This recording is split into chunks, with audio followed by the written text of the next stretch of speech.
সারাদিন যারা গুপ্ত গুপ্ত বলে মুখে ফেনা ওঠেন, গুপ্ত সংখ্যা আপনারা জানেন।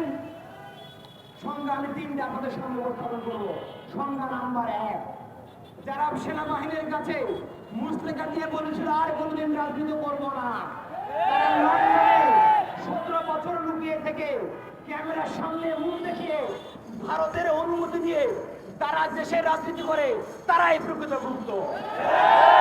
সংখ্যা নাম্বার 2, যারা অন্তর্বর্তী সরকারের সময় নিজের গায়ের উপরে নিরপেক্ষতার খোলস লাগিয়ে নির্বাচনে ইঞ্জিনিয়ারিং করে দলীয় সরকারের জনগুরুত্বপূর্ণ মন্ত্রণালয় তারা ভাগিয়ে দিয়ে যারা বলে সবার আগে বিএনপি, তারাই মূলত প্রকৃত গুপ্ত। 3 নম্বর আমার সংজ্ঞা, যারা নিজেদের দলীয় প্যাডে ছাত্রলীগকে পুনর্বাসন করে জনগণের তুপের মুখে সমালোচনার মুখে যখন তারা মহাসত্যকে অস্বীকার করে চ্যালেঞ্জ প্রদান করে বলে আমাদের কমিটিতে একজনও ছাত্রলীগ নাই, তারাই প্রকৃতপক্ষে গুপ্ত। সম্মানিত ভাইরা, এই গুপ্ত সত্য প্রকাশ্য আলটিমেটলি কোনো বিষয় না, এটি একটা টার্ম কার্ড।